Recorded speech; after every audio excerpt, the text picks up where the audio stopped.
Hey everybody, I just got inspired to. Oh my god, that's weird when I just freeze. I don't know if I'm freezing for you. Hi, I'm on a Newman. Um, so yeah, I just got inspired to do.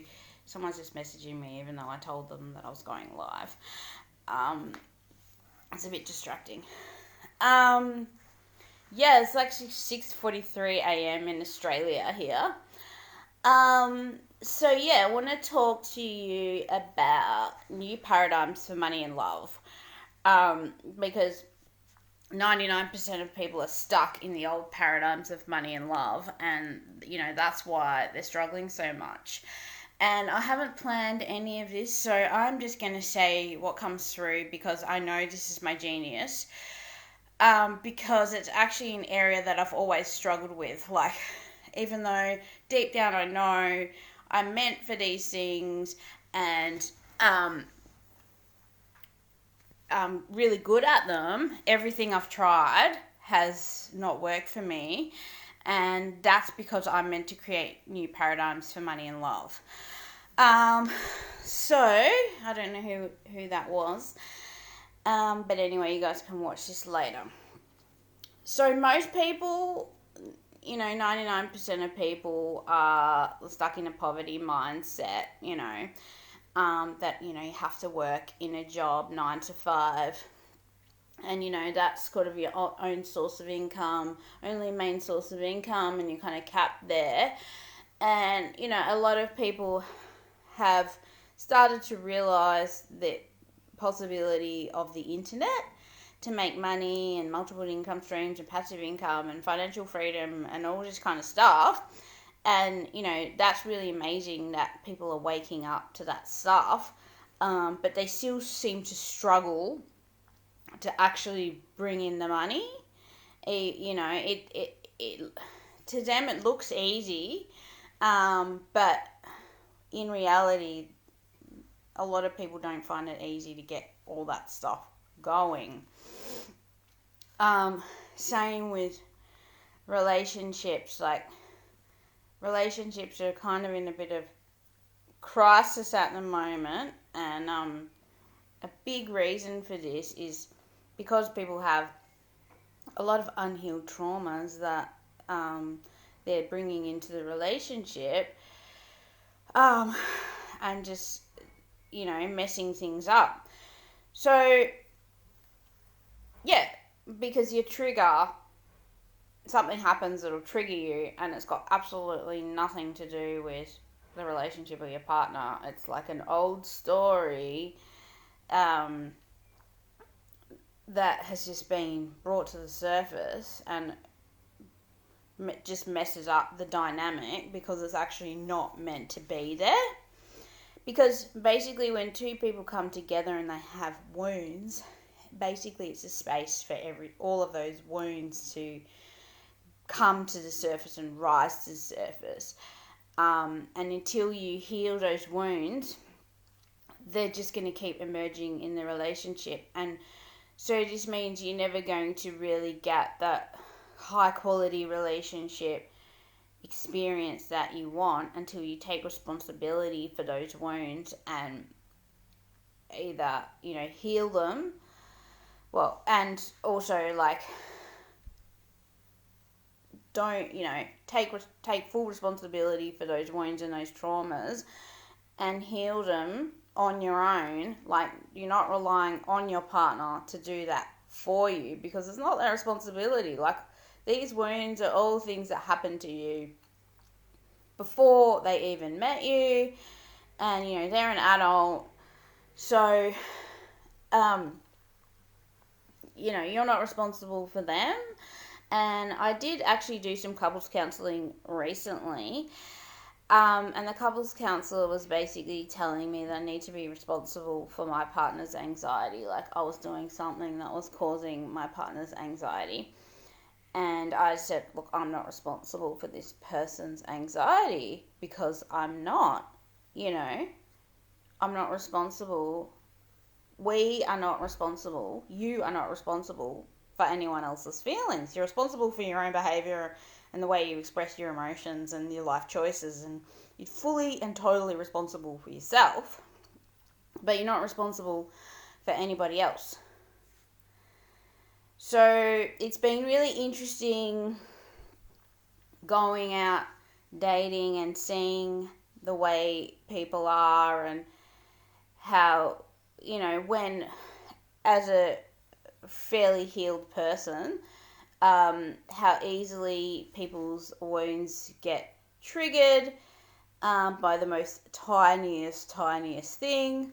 Like, for example, me changing the idea for what I wanted to do on a date has triggered a couple of men to just absolutely collapse into some kind of rejection trigger that had nothing to do with me.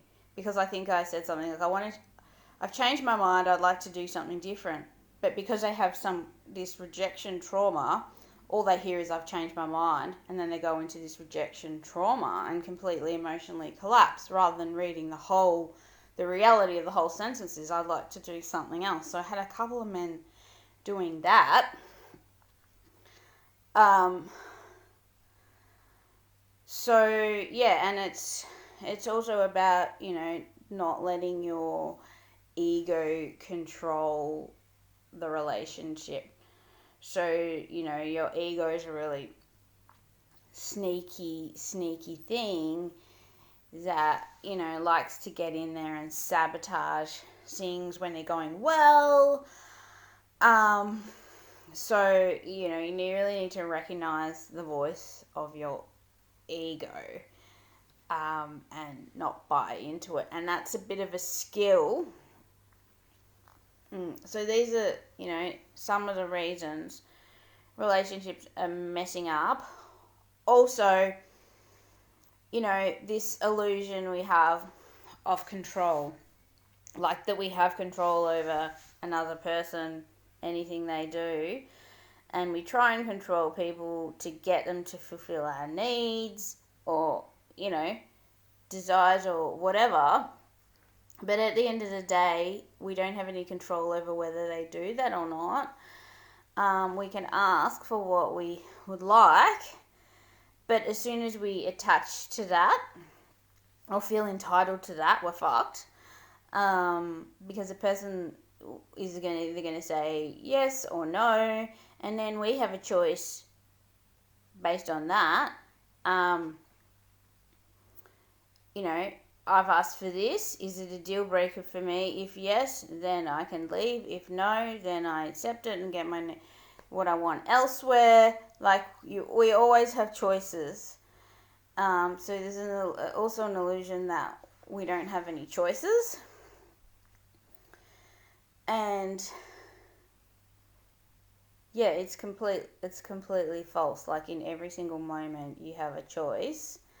You have a choice about how you respond to what's happening. You have a choice whether you stay in the relationship.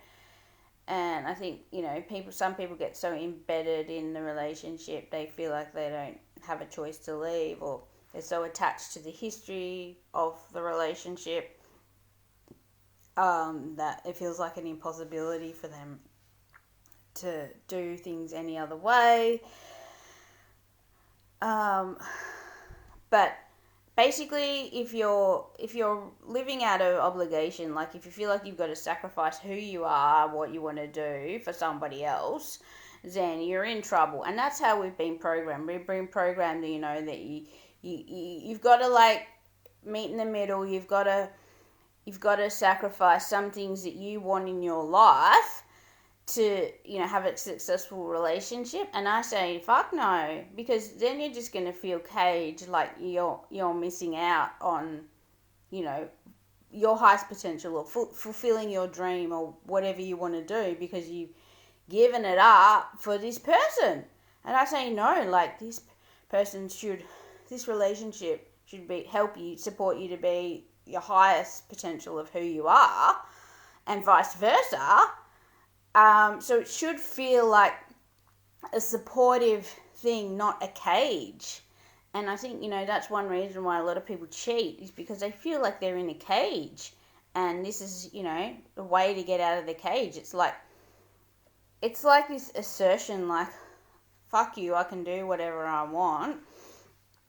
I think cheating's often like quite an angry behavior. It's like an acting out behavior. You're controlling me. I can do whatever I want. And yeah. Okay, so that's a little bit about relationships. Let's talk a bit about money. So one reason I know that money is my part of my genius is because I've always known really deep down that I'm meant to be like extremely wealthy, and I find it very easy to attract luxury experiences into my life, like I don't know, like 5-star hotels and travel and gourmet lunches and all this thing. Like I have no trouble, but there's been also big struggles of like feast and famine and everything like that. And why is it so much easier for other people than me? And quite a bit of time on welfare, and I've never really been able to have a 9-to-5 job. And I've noticed a pattern, like, why do I keep ending up out of a 9-to-5 job? It's not meant for me, and what I really love to do is create different income streams, from the comfort of my own home. Now I have the internet, and that's a much more fun and rewarding way for me to make money. And you can do that as well. Like, it's really easy to create different income streams. And then, you do need to clear out, blocks around money, and basically learn how money works, like the truth about how money works. It's responding to you all the time, and, you could get in your own way and block it from flowing to you in so many different ways. And I've been playing around with what makes money flow to me and what stops money flowing to me, and this has been a really interesting experiment. It's painful sometimes when it's not, and rewarding at other times when it is. And there's specific things that money really responds to and doesn't respond to. Like, for example, if I'm really anxious, I won't get paid. Like, money just will not come to me. But if I relax and I do some art and craft or whatever, then often I'll get a client, or I'll get paid, or if I'm watching Netflix, I'll often get paid. Like, I found the things that help money flow to me, and they're basically the things that help me let go. So if you're interested in learning more, I have 2 ebooks, one on money manifestation and one on love. So if you would like those, send me your email address. If you're interested to do some one-on-one coaching to learn more about your unique way to attract money, high quality money and love to you, because everybody I think has a unique way. Like, there's some common principles, but you will have a unique way of attracting the right money and love to you. And at the moment, you don't know what it is. That's why you're struggling with these things, because you're just listening to what everyone else has told you about money and love, and you haven't really found your own way. Hi, Denise. I'll get back to you soon about the cleaning. Hi, Jade. Oh, you guys are jumping on just when I'm finishing. I was just talking about, how you have your own unique way of bringing in money and love. And at the moment, if you're struggling with it, it's because you're just listening to the programming about, hello, it's like 7 a.m. here. Yeah, you're just listening to the way society's programmed you and taught you about money and love. For like example, you've got to have a job, and you can only have like one income stream, and this is just bullshit. Like, I create new income streams all the time, and it's just so much fucking fun, and anyone can do it. All you need is the internet and a few ideas.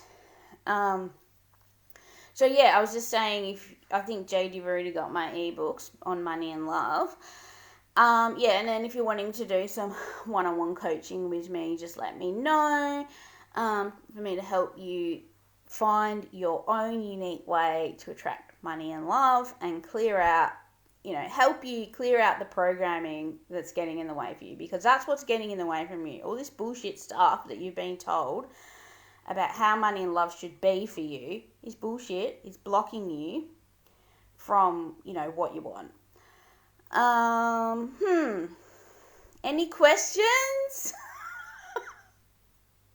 Seeing you guys are here now, it's a rare opportunity for some Q&A for free.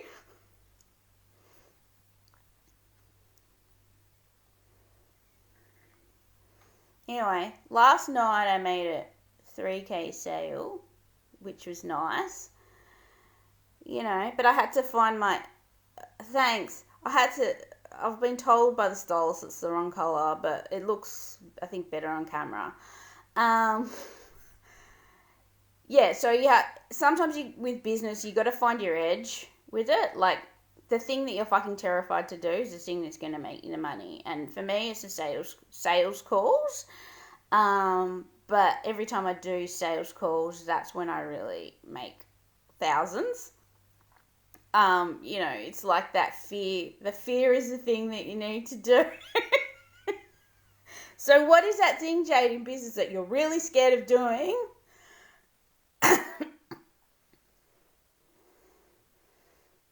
You have a lot of... Well, you can ask one now. Ask me one.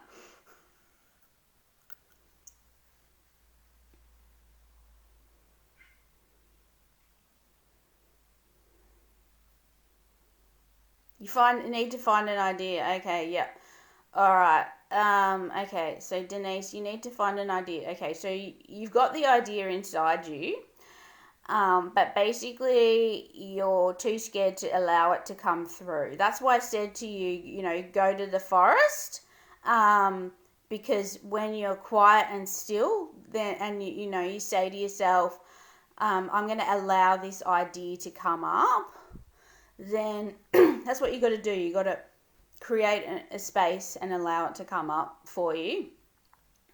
Right, because right now you're blocking the idea from coming through because you're scared.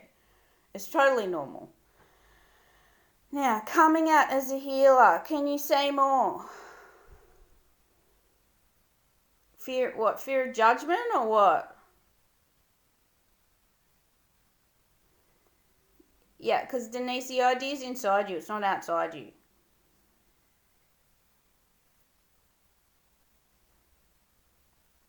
Go to the forest. I actually have a lot of my ideas when I go to the swimming pool.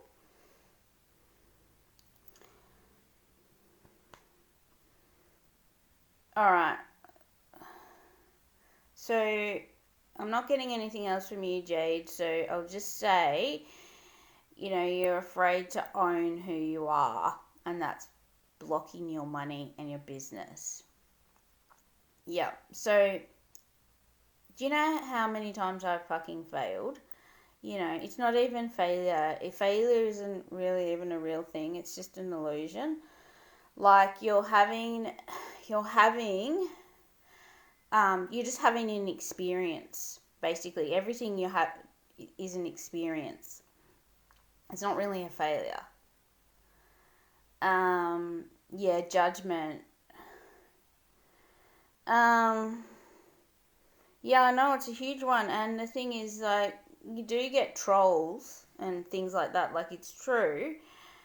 You do get trolls, but at the end of the day, like, whatever they say is not about you. Like, I had 4 days worth of trolls just absolutely cutting me down. And if I had let that get to me, I would have been a nervous wreck. But basically, I know none of it's about me. It's not about me. It's about their unhealed shit.